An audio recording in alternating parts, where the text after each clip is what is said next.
Hello नमस्कार आदाब सत श्री अकाल और अस्सलाम वालेकुम। मैं हूं मोहम्मद अहमद काज़मी, लेकर आया हूं आपका पसंदीदा कार्यक्रम नज़र दुनिया पर। इजराइल के ज़रिए मस्जिद अल अक्सा पर किए गए हालिया हमलों के जवाब में गज़ा, साउथ लेबनान और सीरिया की तरफ से होने वाले रॉकेट हमलों के बारे में बहुत ही दिलचस्प मालूमात सामने आ रही है। इजराइल के ख़िलाफ़ तीन तरफ से हमले कराने के लिए ईरान की कुद्स फोर्स के सरबराह इस्माइल क़ाआनी ने बैरूत पहुँचकर तालमेल किया था। ईरान के प्रेसिडेंट इब्राहिम रईसी ने गज़ा में फ़िलिस्तीनी रेजिस्टेंस ग्रुप्स को सीधे पैगाम देते हुए इजराइल के ख़िलाफ़ उनकी जद्दोजहद में पूरी सपोर्ट देने का वादा किया है। उधर हसन नसरुल्लाह का कहना है कि हाल ही में साउथ लेबनान में इजराइल के हमले हिजबुल्लाह या हमास के इंफ्रास्ट्रक्चर पर नहीं बल्कि केले के खेतों पर किए गए हैं। उन्होंने बेंजामिन नेतन्याहू के ज़रिए इन हमलों के बारे में किए गए दावों को खुला झूठ बताया है। साथ ही जवाबी हमले की धमकी देते हुए कहा है कि अब तुम आगे देखना क्या होता है। इन सभी खबरों की तफसील जानने के लिए आखिर तक ज़रूर देखें। अगर आपने अभी तक media star world YouTube channel subscribe नहीं किया है तो सब्सक्राइब कर लें और घंटी दबाना ना भूलें। आप मीडिया स्टार वर्ल्ड को हर महीने मदद दे सकते हैं। इसके लिए हमारे चैनल पर ज्वाइन बटन एक्टिव है। आपकी मदद से हम बेहतर काम कर सकते हैं। ईरान की IRGC की कुद्स फोर्स के सरबराह इस्माइल क़ाआनी ने इजराइल के ख़िलाफ़ रेजिस्टेंस की तरफ से होने वाले हमलों के लिए तालमेल किया है। टाइम्स ऑफ इजराइल ने अमरीकी अखबार वॉल स्ट्रीट जर्नल के हवाले से कहा है कि IRGC कुद्स फोर्स के कमांडर इस्माइल क़ाआनी नॉर्थ इजराइल पर रॉकेट हमले से पहले हमास और हिजबुल्लाह के साथ बैठक के लिए पिछले हफ्ते बैरूत में थे। ईरान अपने दोस्त मुल्कों और इलाके में टेररिस्ट ग्रुप्स को इजराइल के ख़िलाफ़ हमले करने के लिए इकट्ठा कर रहा है और इस महीने की शुरुआत में गज़ा पट्टी से और ईरानी सपोर्ट वाले लेबनानी ग्रुप हिजबुल्लाह के कंट्रोल वाले इलाकों से हाल ही में हमास के रॉकेट हमलों का तालमेल किया है।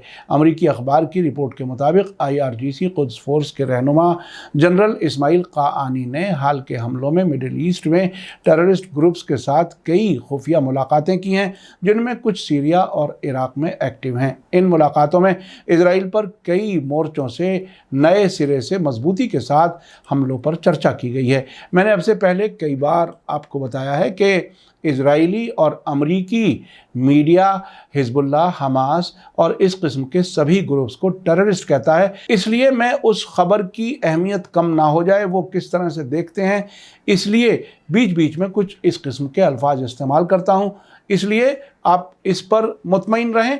पिछले हफ्ते इस्माइल क़ाआनी बैरूत में फ़िलिस्तीनी ग्रुप्स हमास और फ़िलिस्तीनी इस्लामिक जिहाद के सीनियर लीडर्स के साथ ईरानी एम्बेसी में मिले थे। वॉल स्ट्रीट जर्नल ने बातचीत के जानकार लोगों के हवाले से ये रिपोर्ट दी है। टाइम्स ऑफ इजराइल के मुताबिक कुद्स फोर्स के सरबराह की मुलाकातों के फ़ौरन बाद साउथ लेबनान से नॉर्थ इजराइल में 34 रॉकेट दागे गए, जिनमें से 25 को आयरन डोम एयर डिफेंस सिस्टम के जरिए रोक दिया गया था।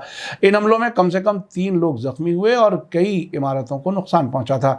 2006 की जंग के बाद से पिछले थर्सडे को लेबनान की तरफ से एक दिन में इजराइल के ख़िलाफ़ सबसे ज़्यादा तादाद में रॉकेट दागे गए हैं। उसी दिन गाज़ा पट्टी से भी रॉकेट दागे गए। इजराइल ने गाज़ा में हवाई हमले और लेबनान में तोपखाने के ज़रिए हमलों से जवाब दिया है। साउथ लेबनान से होने वाले हमले के लिए इजराइल ने हमास पर इल्ज़ाम लगाया है, जहां फ़िलिस्तीनी रेफ्यूजी कैंपों में हमास मौजूद है। इजराइल लेबनान में हमास से मुताल्लिक़ टेररिस्ट बुनियादी ढांचे को निशाना बनाकर हिजबुल्लाह के साथ टकराव से बचने की उम्मीद कर रहा था, जिसने इजराइल को इशारा दिया था कि वो हमले में शामिल नहीं है। सिक्योरिटी एक्सपर्ट्स का मानना है कि ईरान सपोर्ट वाले हिजबुल्लाह की खामोश मर्जी के बिना हमास के ज़रिए हमले का इम्कान नहीं है। वॉल स्ट्रीट जर्नल ने बताया है कि पिछले हफ्ते बैरूत में हमास लीडर इस्माइल हानिया, उनके डिप्टी सालेह अल अरौरी और हिजबुल्लाह सरबराह हसन नसरुल्लाह के साथ मुलाकात के दौरान इजराइल पर इन हमलों की तफसील को इस्माइल क़ाआनी के साथ आखिरी शक्ल दी गई थी। हिजबुल्लाह लीडर हसन नसरुल्लाह ने कल फ्राइडे को साउथ लेबनान में इजराइल के जवाबी हमले का मजाक उड़ाया था। इंटरनेशनल कुद्स डे के मौके पर हसन नसरुल्लाह ने जवाबी हमले के बारे में इजराइल के बयानों को एक नंगा झूठ बताया और कहा कि हिजबुल्लाह या हमास के बुनियादी ढांचे पर कोई हमला नहीं हुआ है। टाइम्स ऑफ اسرائیل کے مطابق حسن نصراللہ نے دعویٰ کیا ہے کہ اسرائیلی جنگی جہاز صرف کیلے کے کھیتوں پر حملہ کرنے میں کامیاب رہے اور نارتھ اسرائیل پر راکٹوں کے حملے کے جواب میں حماس یا حزب اللہ کو نشانہ نہیں بنایا۔ اسرائیلی ڈیفنس فورس نے پچھلے ہفتے دعویٰ کیا تھا کہ اس کے جوابی حملے سے حماس سے جڑے ٹیررسٹ بنیادی ڈھانچے کو نشانہ بنایا گیا ہے۔ زمین پر ایسوسی ایٹڈ پریس کے رپورٹر کے مطابق اسرائیل کے جہازوں کے ذریعے داغی گئی کئی میزائلوں نے سمندری کنارے کے شہر سور کے قریب رشیدیہ فلسطینی ریفیوجی کیمپ کے پاس قلیلی شہر میں کھلے میدان میں حملہ کیا۔ ساتھ ہی یہ بھی بتایا گیا تھا کہ ایسا کر کے اسرائیل اشارہ دے رہا ہے کہ وہ ٹکراؤ آگے نہیں بڑھانا چاہتا۔ پچھلے ہفتے سیٹرڈے صبح لبنان اور غزہ پٹی سے اسرائیل کے خلاف میزائلوں کے حملے کے فوراً بعد سیریا نے اسرائیل کے قبضے والی گولان ہائٹس پر راکٹ داغے، جس کا جواب اسرائیل نے بھی سیریائی فوج کی 4تھی ڈویژن سے متعلق ایک فوجی ٹھکانے پر ہوائی حملے سے دیا۔ 4تھی ڈویژن کو پریزیڈنٹ بشار الاسد کے بھائی مہر اسد لیڈ کرتے ہیں۔ وال اسٹریٹ جرنل کا کہنا ہے کہ ایران اور اسرائیل کے بیچ خفیہ جنگ میں تہران کے دوستوں کو اکٹھا کرنے کے لیے قاآنی کی کوشش سے تیزی سے حالات بگڑے ہیں۔ اسرائیل کے پرائم منسٹر بنیامین نتنیاہو نے ایران کے نیوکلیئر ہتھیاروں کو حاصل کرنے کو ہر قیمت پر روکنے کی قسم کھائی ہے۔ نتنیاہو نے بار بار کہا ہے کہ اسرائیل اس مقصد کو حاصل کرنے کے لیے فوجی طاقت کا استعمال کر سکتا ہے۔ اسرائیل نے 2015 کے نیوکلیئر سمجھوتے اور اسے بحال کرنے کی کسی بھی کوشش کی زوردار مخالفت کی ہے۔ حال کے برسوں میں اسرائیل نے لبنان اور سیریا کے ساتھ اپنے نارتھ کے بارڈر پر ایران کی گھسپیٹ کا مقابلہ کرنے کے لیے کام کیے ہیں اور ایران کو سیریا کے راستے سے حزب اللہ اور دوسرے گروپس کے لیے بھیجے جانے والے ایڈوانس ہتھیاروں کو پہنچانے سے روکنے کے لیے کئی ہوائی حملے کیے ہیں۔ پچھلے مہینے کے آخر میں سیریا میں اسرائیل کو ذمہ دار ٹھہرائے گئے حملوں میں کم سے کم 2 IRGC کے فوجی صلاحکار مارے گئے تھے۔ عام طور سے اسرائیل کی فوج سیریا میں کیے جانے والے حملوں پر خاموش رہتی ہے، لیکن اس نے پچھلی ایک دہائی میں سیریا میں پیر جمانے کی کوشش کر رہے ایران کی سپورٹ والے گروپس کے خلاف سینکڑوں اڑانیں بھری ہیں۔ وال اسٹریٹ جرنل کی رپورٹ کے مطابق مارچ کے آخر میں قدس فورس کے سربراہ اسماعیل قاآنی نے اسرائیل پر ایک ممکنہ کوآرڈینیٹڈ حملے پر بات کرنے کے لیے فلسطینی گروپس کے لیڈرز کے ساتھ سیریا میں ملاقاتیں کی اور انہیں بتایا کہ ایران نے حماس اور فلسطینی اسلامک جہاد کے خلاف سیریا اور لبنان میں کارروائی کرنے کے اسرائیلی پلانز کے بارے میں جانکاری حاصل کی ہے۔ ان ملاقاتوں کی جانکاری رکھنے والے لوگوں کے مطابق ایرانی جنرل نے ان سے جلدی کارروائی کرنے پر زور دیا اور وعدہ کیا کہ ایران اسرائیل کی طرف سے حملوں کو روکنے کے لیے انہیں ضروری ہتھیار مہیا کرے گا۔ قاآنی نے کہا ہے کہ سیریا میں ایرانی فوجی صلاحکاروں کا قتل کرنے والے اسرائیلی حملوں کے جواب میں دنوں کے اندر اسرائیلی ٹھکانوں پر حملہ کرنا ضروری ہے۔ اسماعیل قاآنی نے ایرانی جنرل قاسم سلیمانی کی جگہ لی ہے، جو 3 سال پہلے جنوری 2020 میں بغداد ایئرپورٹ کے نزدیک امریکی ڈرون حملے میں مارے گئے تھے۔ اس آپریشن میں اسرائیل نے بھی مدد کی تھی۔ ایران نے ان کی موت کا بدلہ لینے کی قسم کھائی ہوئی ہے۔ قدس فورس کے کمانڈر کے طور پر سلیمانی کو عراق میں شیعہ ملیشیا، سیریا اور یمن میں لڑاکے، حزب اللہ اور حماس اور فلسطینی اسلامک جہاد سمیت پورے علاقے میں ان سبھی گروپس کو ہتھیاروں سے لیس کرنے، ٹریننگ دینے اور ہتھیار بند گروپس کو لیڈ کرنے میں مدد کرنے کا کریڈٹ دیا جاتا ہے۔ امریکہ نے قاسم سلیمانی کو عراق میں اپنے کئی فوجیوں کی موت کے لیے ذمہ دار ٹھہرایا تھا۔ وال اسٹریٹ جرنل کا کہنا ہے کہ اس علاقے میں ایران کا اصل مقصد اسرائیل اور پڑوسی عرب ملکوں کے بیچ میل ملاپ کو روکنا ہے۔ اسی بیچ کل ہوئے انٹرنیشنل قدس ڈے کے موقع پر ایران کے پریزیڈنٹ ابراہیم رئیسی نے غزہ میں موجود فلسطینی ریزسٹنس گروپس حماس اور جہاد اسلامی سے سیدھے بات کرتے ہوئے ریزسٹنس کو مکمل سپورٹ کرنے کا وعدہ کیا ہے۔ ٹائمز آف اسرائیل کے مطابق رئیسی نے غزہ میں قدس ڈے کے موقع پر ورچوئل تقریر کرتے ہوئے اسرائیل کی مدد کرنے کے لیے فلسطینی اتھارٹی کی نکتہ چینی کی اور عرب ملکوں سے مذمت کرنے سے زیادہ کچھ کرنے کی اپیل کی ہے۔ غزہ کے لوگوں کے لیے سیدھے طور پر ایران کے کسی لیڈر کی یہ اس طرح کی پہلی تقریر تھی۔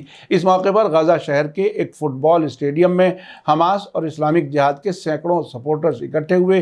ابراہیم رئیسی نے فلسطینیوں سے اسرائیل کے خلاف جدوجہد جاری رکھنے کو کہا۔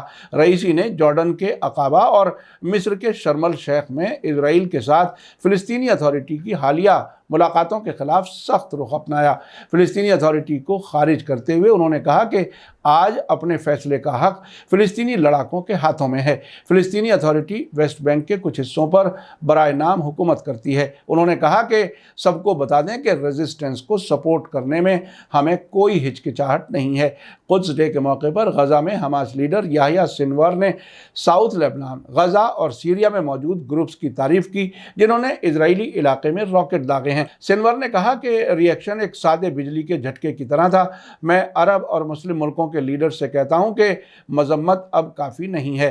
अब आपके रास्ते में एक स्ट्रेटेजिक तब्दीली होनी चाहिए जिसमें इजराइल से ताल्लुकात नॉर्मल किए जाने को ख़त्म किया जाना, एम्बेसियों को बंद किया जाना और फ़िलिस्तीनी लोगों के रेजिस्टेंस को सपोर्ट किया जाना होना चाहिए। इसी बीच प्रेस टीवी के मुताबिक इब्राहिम रईसी ने कुद्स डे के मौके पर तेहरान में की गई अपनी तकरीर में कहा कि अरब मुल्कों के साथ ताल्लुकात नॉर्मल करने से इजराइल महफूज नहीं हो सकेगा क्योंकि ये गिरने के करीब है। 4 अरब मुल्कों United Arab Emirates, Bahrain, Sudan और मोरक्को ने अमरीकी प्रेसिडेंट डोनाल्ड ट्रंप के तहत 2020 में इजराइल के साथ ताल्लुकात नॉर्मल किए थे। इसी बीच इंटरनेशनल कुद्स डे के मौके पर ईरान के अलावा इराक की राजधानी बगदाद, लेबनान की राजधानी बेरूत और बाल्बेक शहर में और सीरिया और लेबनान में फ़िलिस्तीनी रेफ्यूजी कैंप्स में इजराइल के खिलाफ रैलियां निकाली गईं। यूरोप, अमरीका, अफ्रीका और ऑस्ट्रेलिया में भी इजराइल के खिलाफ प्रोटेस्ट हुए। उधर यरूशलेम में मस्जिद अल अक्सा में कल जुमे की नमाज में इजरायली पुलिस के मुताबिक तकरीबन 1,30,000 और फ़िलिस्तीनी वक्फ काउंसिल के मुताबिक 2.5 लाख लोगों ने शिरकत की। बाद में नकाबपोश जवानों ने हमास और उसकी फ़ौजी शाख के झंडे लहराए। खबर लिखे जाने पर ताज़ा खबर के मुताबिक इजराइल में जुडिशल ओवरहॉल के खिलाफ आज 15वें सैटरडे को 150 से ज़्यादा मकामात पर रात में प्रोटेस्ट होंगे। अब सरकार मुखालिफ प्रोटेस्ट करने वालों की धमकी है कि अगर सरकार के ज़रिए सुप्रीम कोर्ट के इख्तियार कम करने वाला कानून लाने की कोशिश की गई तो वे बड़े पैमाने पर सिविल नाफरमानी यानी सिविल डिसओबीडियंस शुरू कर देंगे। आपने देखा कि किस तरह से ईरान इजराइल के खिलाफ खुलकर और खामोशी से फ़िलिस्तीनी रेजिस्टेंस ग्रुप्स को मदद कर रहा है। ईरान के प्रेसिडेंट ने साफ कर दिया है कि वो फ़िलिस्तीनियों को इजराइल के खिलाफ जद्दोजहद में मदद करने में कोई कमी नहीं छोड़ेंगे। अब ईरान और रेजिस्टेंस ग्रुप्स अरब मुल्कों से साफ कह रहे हैं कि वो इजराइल से ताल्लुकात बढ़ाने के नहीं बल्कि ताल्लुकात ख़त्म करने के लिए कदम उठाएं। अब देखना है कि क्या सऊदी अरब और ईरान के बीच बेहतर होते ताल्लुकात से इलाके के सभी अरब मुल्कों का रुख इजराइल के सिलसिले में बदलेगा या नहीं। मीडिया स्टार वर्ल्ड लगातार नज़र बनाए हुए है। इसी के साथ मुझे दीजिए इजाज़त। आज का एपिसोड कैसा लगा कमेंट्स में ज़रूर लिखें। थैंक यू, धन्यवाद, शुक्रिया। जय भारत, जय हिंद। मीडिया स्टार वर्ल्ड के और वीडियो देखने के लिए हमारे चैनल को सब्सक्राइब करें और सीधे नोटिफिकेशन पाने के लिए बेल आइकन दबाएं। और अगर हमारी खबर सच्ची और अच्छी लगे तो अपने व्हाट्सएप, इंस्टाग्राम, फेसबुक और ट्विटर अकाउंट पर ज़रूर शेयर करें।